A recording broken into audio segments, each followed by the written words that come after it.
Yo guys, what is going on? We finally got a ban list, dude. Let's go. And as you guys can probably tell just by looking at it, we've got quite a decent amount of cards hit. So let's go ahead and get into it. And as always, I'll kind of give you my thoughts. Bandai also I love that they always give like some form of reasoning as to why they hit cards.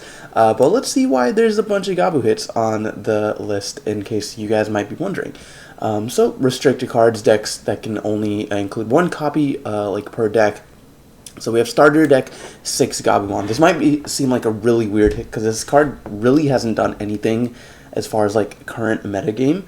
But it basically says Digimon with effects that can attack in succession are able to send target cards to trash faster rate than expected. So basically just filling up your trash really quickly.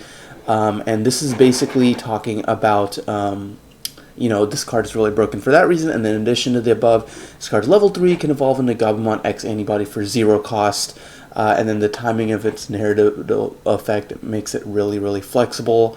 For the above reasons, we decided to restrict this card to 1. So I think this is a really good hit for a couple reasons. Number one, it kind of limits the bottom end of a lot of purple decks because pretty much in, maybe not now, but in BT15 EX5 format, once you get Apocalypse, once you get Gurumon X, especially Gurumon X, this limits the Gurumon X antibody card, so you indirectly hit like 3 or 4 decks. Every deck that's using the Gurumon X engine, because you can just go this into a purple Gurumon into Gurumon X, you cycle 3 cards, and then you swing, draw some more, off of maybe this starter deck Gabumon or off of the BT2 Gabumon, which basically does the same thing, but it's just better because it's a draw 2, discard 1 on deletion. So same thing that they talk about where this card is very versatile, and this, since it has level 3 and source, can perform this hand exchange at a very early stage, literally like turn 2. You can go like Gabu into Eyesmon or Gabu into Gurumon X, and we've seen the Eyesmon package, right, in a lot of different purple decks, Beelstar, Belphamon, and not only is this hitting like all those purple decks, those two not so much, or like Degenerate or anything, but mainly like the future proofing of purple decks. Not only that, but also Apocalypse. In case you guys haven't been paying attention to the Japan metagame, Apocalypse is a deck from BT15 that is absolutely dominating the metagame and is a very uninteractive and not fun deck to play against. That deck basically focuses around the Apocalypse level 7, fills up your trash as quickly as possible with the cards like Gabumon, Eyesmon, Scattermouth, the Gurumon X engine. You dump a bunch of level 6 in there, you summon Apocalypse for like 3 costs, and you just mill out your opponent like 8 cards every single turn. So it's a really obnoxious deck. So again, I like these hits because it limits those kind of strategies. It limits the Degenerate purple strategies, the looping. Also hits Melga, which is another obnoxious deck in VT EX5 that we'll have to deal with. But I digress. So next hit is BT13 Geogray. So this isn't quite the shine hit I think most people were expecting. Most people were expecting BT12 Marcus to go to 1.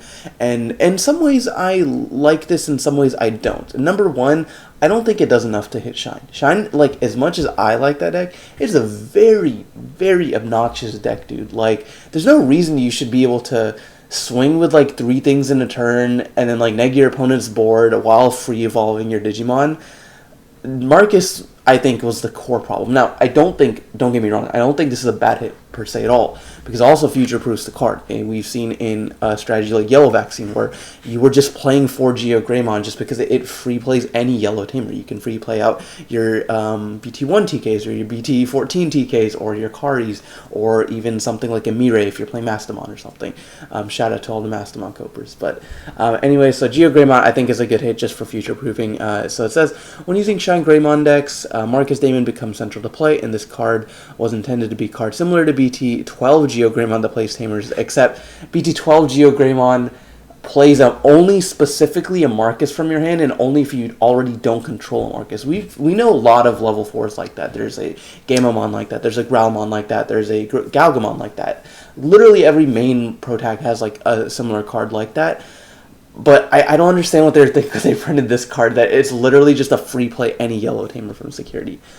And then it says, because this card is a vaccine, yellow vaccine decks also allow Tamers to be played at speeds greater than predicted when BT14 Patamon is included. And I'm glad they addressed that, because yellow vaccine had a really strong play where you could promote your BT14 Patamon, free evolve into the Geogray, and then free play a Tamer. So off of 0 memory, you've got a champion and a 3 to 4 cost Tamer on field.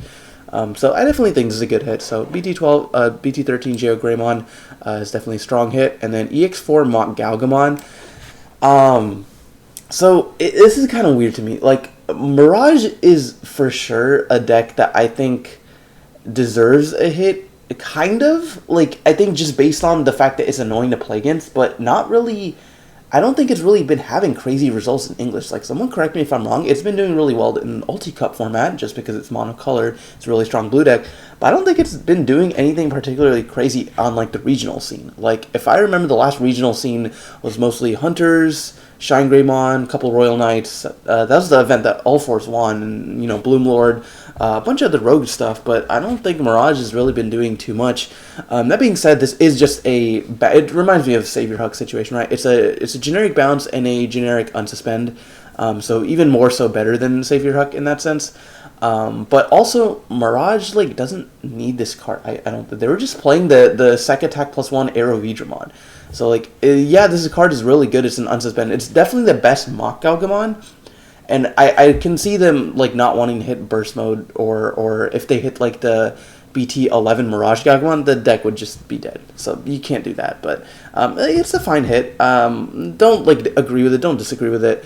But yeah, so they're saying basically pairing this with inherited effects such as EX4 Galmon, EX4 Galgamon allow faster Digivolutions to level 6 than predicted, as a result interfering with the opponent's moves. Using BT11 Mirage Galgamon was faster. Yeah, I agree with that part. That's the annoying part, but I don't really think this is, like, the issue with that deck. And then it says, as a result of these two factors, other Mach Galgamon cards fall by the wayside. Mirage Galgamon decks have greater stability than predicted. For the above reasons, we have decided to restrict this card to 1 per deck. That's fine. Now, probably one of the most impactful hits is going to be BT7 Eyesmon Scatter Mode to 1. So let's see their reasoning, because this is a card that's been around for quite a while. We saw regular Eyesmon go to 1 pretty early on in the format. I think that got hit, like, immediately when it came out. But Scatter Mode has been a strategy literally every single purple deck since it came out. It's a graceful charity, right? This card is insane. Now, has it really caused any problems so far?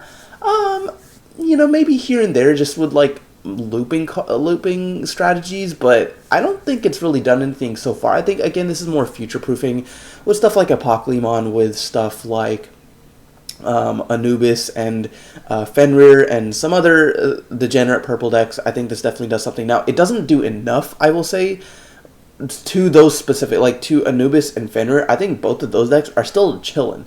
Like yeah, Eyesmon is good for all the degenerate, like, mill strategies or the looping strategies and whatnot, but, like, it doesn't stop the crazy aggro decks, and I think that's going to be an issue that we're going to probably run into. Like, Garurumon X, I think, indirectly hitting that does kind of prevent you from doing that, because it prevents you from playing or at least deters you from playing that Garurumon X engine, because instead of having, like, 12 purple Gabumons, you're down to, like, 7 or 6, because you can play 4 of the starter deck and then 1 of each of the limited ones. So it definitely hits the consistency, but again, so their reasoning is, it has long been effective cards in deck that utilize trashing, but its ability to exchange a very large number of cards at level 4 has greatly reduced the usage rate of other cards with hand exchange effects. And that's entirely true. There's basically been no better card since this card's inception at cycling in a purple deck. You basically always just play the Eyesmon package.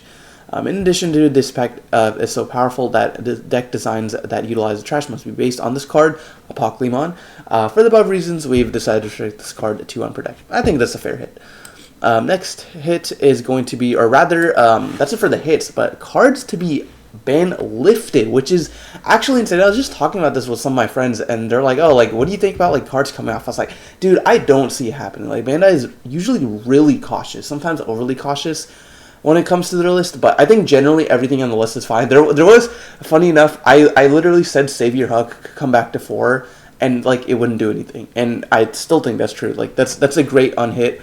For all the Jesmon fans, like, this is great. This deck hasn't really done anything in a while, and I don't even know if you would even play for this one, because the new Savior Huck is generally also really good. But you guys let me know if you're testing out Jesmon. So there you go, 4 Savior Huck back. Not only that, but I think the card that most people are either super excited for or dreading is 4 copies of Tommy is back. Blue Hybrid, is it going to be good?